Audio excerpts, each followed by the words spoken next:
चलिए आज स्टार्ट करते हैं। बिहार में अफगान शासन। नुहानियों के सत्ता पतन के साथ ही बिहार में अफगानों के नए नेता के रूप में कौन? शेर शाह का उदय हुआ। पहला देखते हैं शेर शाह सूरी। इसका कार्यकाल है 1540 से 1545 तक, 5 साल तक ही रहा। शेर शाह का जन्म 1472 में कहाँ पे? बैजवाड़ा होशियारपुर नामक स्थान पर एक अफगानी महिला के गर्भ से हुआ था। शेर शाह के पूर्वज आरंभ में पाकिस्तान के राहरी ग्राम में रहते थे। फरीद खां उर्फ शेर शाह बिहार में सासाराम के जागीरदार हसन खां श्री का पुत्र था। सल्तनतकालीन शासक बहलोल लोदी के काल में शेर खां के पिता इब्राहिम खां भारत आया था। इब्राहिम खां भारत कब आया था? किसके काल में? बहलोल लोदी के काल में। सल्तनतकालीन शासक बहलोल लोदी के काल में शेर खां के पिता कौन? इब्राहिम खां भारत आया था। जौनपुर में अपनी शिक्षा दीक्षा समाप्त करने के बाद फरीद सासाराम में अपने पिता की जागीर प्रबंध करने में लगा रहा। शेर शाह के बचपन का नाम फरीद खां था। शेर शाह के बचपन का नाम क्या था? फरीद खां। ये इम्पोर्टेंट है। शेर शाह के बचपन का नाम फरीद खां। फरीद खां ने बचपन में एक शेर को तलवार के वार से मार डाला था, जिससे बिहार में अफगान शासक सुल्तान मोहम्मद बहार खां नुहानी ने प्रसन्न होकर शेर खां की उपाधि दी। शेर खां की उपाधि किसने दी? बहार खां नुहानी ने प्रसन्न होकर शेर खां की उपाधि दी। इसे फरीद खां को। शेर शाह का बचपन का नाम फरीद खां था। शेर खां चंदेरी के युद्ध में मुगलों की ओर से लड़ा था। उसी समय उसने कहा था कि यदि भाग्य ने मेरी सहायता की तो मैं सरलता से मुगलों को एक दिन भारत से बाहर खदेड़ दूंगा। 1529 ईस्वी में बंगाल के शासक नुसरत शाह को पराजित करने के उपरांत शेर खां ने हजरते आला की उपाधि दी। शेर खां हजरते आला की उपाधि ग्रहण की। दोहरिया के युद्ध कब? 1532 ईस्वी में। दोहरिया के युद्ध 1532 ईस्वी में शेर खां ने महमूद लोदी के साथ दिया था। 1534 ईस्वी में सूरजगढ़ की लड़ाई में शेर शाह ने बंगाल की सेना को पराजित कर पूर्वी भारत में अपनी स्थिति सुदृढ़ की। 1537-38 में शेर खां ने बंगाल पर अधिकार कर लिया और 1539 में चौसा का युद्ध, ये इम्पोर्टेंट है, चौसा का युद्ध 1539 इम्पोर्टेंट याद कीजिएगा। 1539 में चौसा का युद्ध में हुमायूं को पराजित करने के बाद, चौसा के युद्ध में कौन पराजित हुआ? हुमायूं। याद कीजिए। पराजित करने के बाद शेर शाह की उपाधि धारण की तथा अपने नाम का खुतबा पढ़ाया और सिक्का बनाया। चौसा के युद्ध के बाद जब हुमायूं को पराजित किया तो अपने नाम पर खुतबा पढ़वाया और सिक्का चलाया। चौसा के युद्ध 1539 में।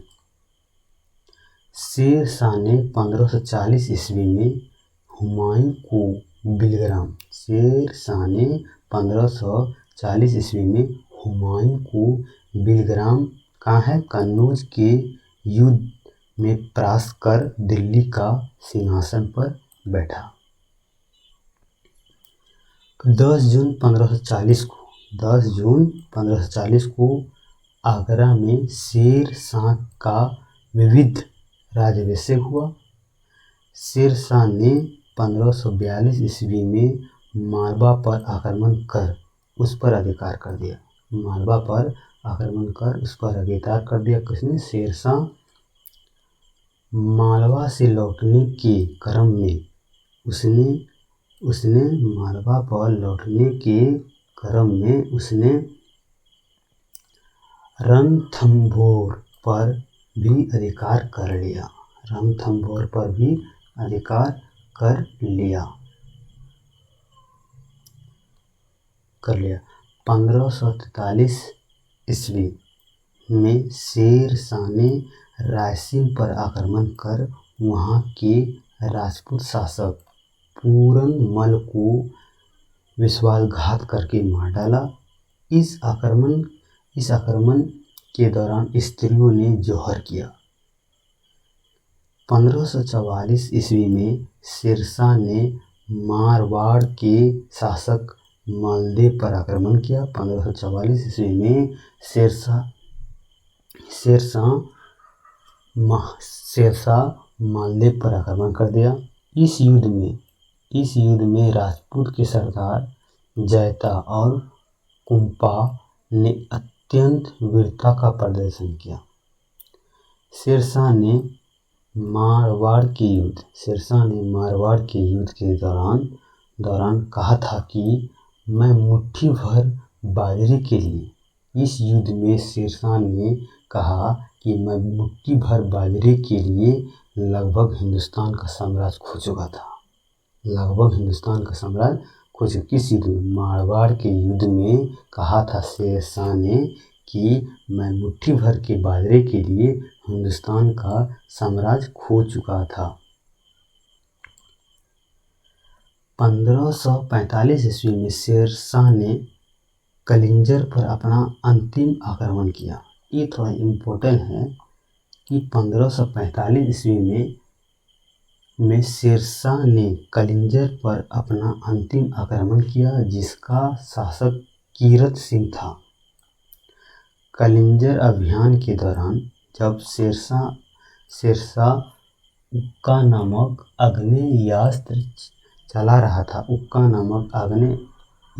चला रहा था, उसी दौरान किले की दीवार से एक गोला लगकर पास रखे बारूद पर गिरा, जिसमें आग लगने के कारण उसकी मृत्यु हो गई। किसकी?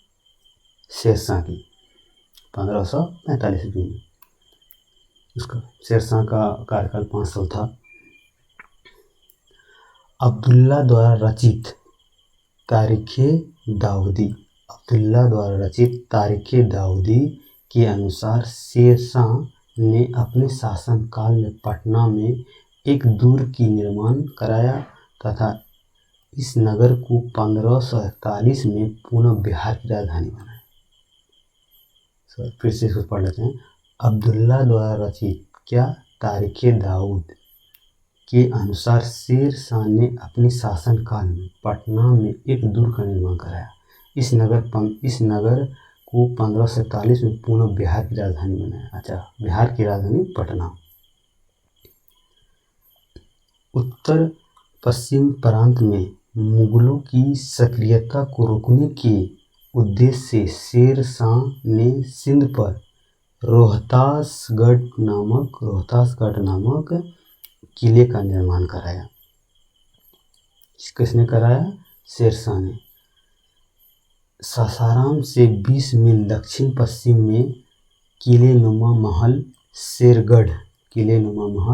शेरगढ़ का प्रमाण मिलता है, जो शेरशाह का शासनकाल में निर्मित हुआ। शेर शाह ने अपने सैन्य प्रशासन को बेहतर बनाने के उद्देश्य से अनेक किले का निर्माण अथवा पुनरुद्धार करवाया। इनमें चित्तौड़,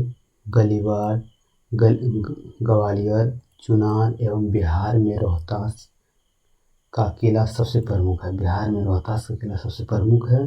किसने कराया? शेर शाह ने।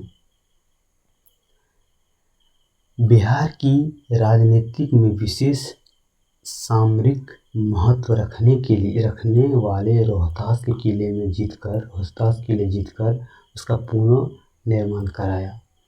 शेर शाह ने अपने शासनकाल में प्रत्येक 1 कोस की दूरी पर एक सराय का निर्माण कराया। शेर शाह ने अपने शासनकाल में 1 कोस की दूरी पर सराय का निर्माण कराया, जबकि उसके उत्तराधिकारी इस्लाम शाह ने प्रत्येक कोस के बीच एक अतिरिक्त सराय का निर्माण कराया, जिससे पत्थरों की वितरण प्रणाली भी सुधार हुई। प्रत्येक सरायों में एक फारसी और एक हिंदी की ज्ञाता के नियुक्ति अनुवादक के रूप में की गई, जिसे कारकुन कहा गया है। प्रत्येक सराय के फारसी और एक हिंदी की ज्ञाता की नियुक्ति अनुवादक के रूप में की गई, जिसे कारकुन कहा गया।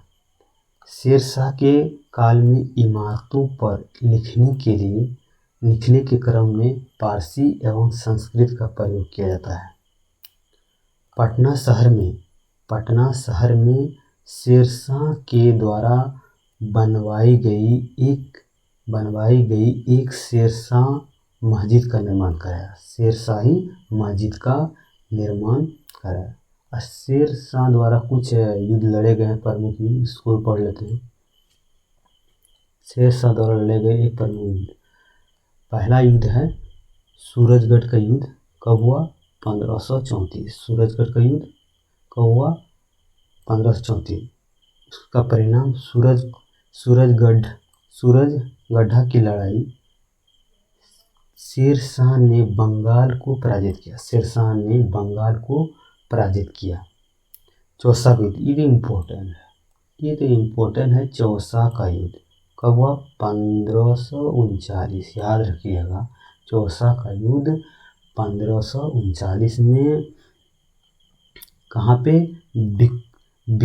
बिंगसर के समीप निर्णायक लड़ाई शेर शाह और हुमायूं के बीच। याद रखिएगा, शेर शाह और हुमायूं के बीच लड़ा गया था चौसा का, जिसमें कि हुमायूं हार गया था। इसी विजय के बाद शेर खान ने शेर शाह की उपाधि धारण की। इस लड़ाई के बाद हुमायूं ने भागकर ईरान में शरण ले ली। इम्पोर्टेंट है, याद रखिएगा, भूलने का जरूरत नहीं है। कन्नौज, ये भी इम्पोर्टेंट है। कन्नौज का युद्ध कब हुआ था? 1540 में। याद रखिएगा, 1540 ईस्वी में। बिलग्राम या कन्नौज का युद्ध, शेर शाह ने 1541 ईस्वी में पटना को बिहार को पूर्ण राजधानी बनाया। शेर शाह ने एक चांदी का रुपया 178 ग्राम और तांबे का दाम 380 ग्राम का प्रचलन शुरू किया। कलिंजर का युद्ध कब हुआ था? 1500। ये डेट याद रखने की जरूरत है, क्योंकि उसी में शेर शाह की मृत्यु हुई थी। ये याद रखना है कि कलिंजर का युद्ध 1545 में हुआ था। उसी कलिंजर का युद्ध के अभियान के दौरान शेर शाह को मृत्यु हो गई। उसका पुत्र इस्लाम शाह ने 27 मई 1545 में गद्दी पर बैठ गया। फिर से रिपीट कर लेते हैं युद्ध में। चौसा का युद्ध 1539, चौसा का युद्ध 1539, कन्नौज बिलग्राम का युद्ध 1540, बिलग्राम युद्ध 1540, कलिंजर युद्ध 1545। यहीं पे वीडियो ख़त्म करते हैं। मिलते हैं नेक्स्ट वीडियो में। Thank you. जय हिंद।